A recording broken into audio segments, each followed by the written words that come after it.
مرحبا بكم بحلقة ثانية ديال رود تو ويست افريكا. هذه الحلقة غادي تبدا من المغرب من الدار البيضاء. Durant cet épisode. Mais attendez les amis, ne sommes-nous pas en train de parler de trucs à moto? Alors parlons le langage des motards. Section Casablanca Nouadhibou. Ça sonne comme un truc de fou? Et devinez quoi? C'est exactement le cas. Mais après tout, ce n'est pas ça le charme du voyage? Trop de prépa, trop de galères. Mais on n'a rien lâché. On quitte Casa pour Agadir. Et là, on se dit, on roule jusqu'à ce que le corps dise stop. Oui, vous avez bien entendu. Ce n'est pas ma première virée en Mauritanie.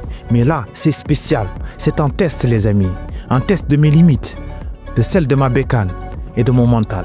Et le must du must, je roule avec une légende, la Honda Africa Twin 750, celle qui a avalé toutes les pistes du monde. Et là, une pensée me traverse. Cette pensée à tous les motards marocains qui rêvent de ces routes, qui veulent voir au-delà des cartes. Casablanca, Agadir, Goulmim, on ne compte plus les heures. Et à Goulmim, la fin nous tenaille. On demande aux locaux. Khoya, اسمح لي, واش كتعرف شي بلاصة هنايا؟ بغينا شي طاجين. Et là, il nous amène dans un spot incroyable. Saha ou raha les amis, à la marocaine. Ces moments-là, c'est ça la beauté du voyage. À partir de là, il faut vraiment que je te raconte. Que je te raconte ce qui s'est vraiment passé. On rigole, on partage, on discute. Et puis Marwan me rappelle qu'il faut y aller. Soudain, quelques mètres plus loin, le drame. Plus de téléphone, panique à bord. Je fais signe à Marwan, demi-tour, on fouille chaque mètre, on cherche, rien, wallo. Démoralisé, on change de plan. Finalement, ça sera la nuit à Tintin. L'aventure, c'est ça aussi. Des imprévus, des rebondissements. Réveil matinal par un appel. Devine quoi? Un chauffeur de camion a trouvé mon téléphone. Il nous dit que l'écran est mort. Mais la carte SIM est sauve. Il nous attend à Bouche-d'Our. Et qu'est-ce qui se passe? Vite fait, on plie bagage, on fonce. Mais sur cette section, la route devient un combat. Le vent nous gifle, mais les paysages sont magnifiques. Le Maroc est vraiment un beau pays. L'Ayoun, la nuit, la tempête de sable.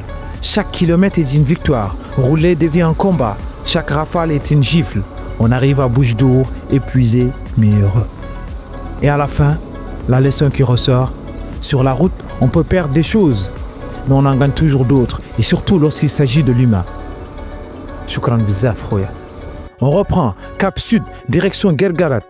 On est préoccupé par les paysages du Maroc, qui sont à couper le souffle. Le magnifique projet de la voie express, Disney Dakhla, te fait oublier tout. L'Atlantique, les dînes, un chef-d'œuvre naturel. Ce n'est pas vraiment étonnant que le Maroc se positionne aujourd'hui parmi les premières destinations touristiques.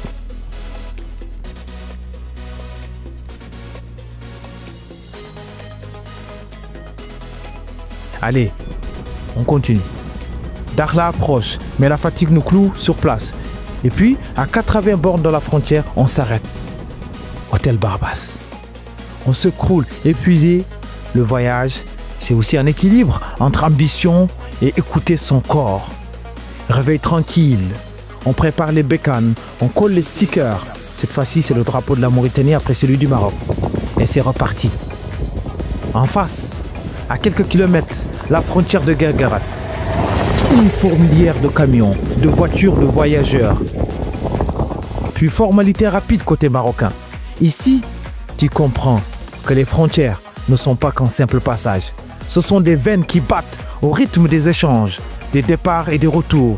Bref, les frontières, c'est vraiment vivant.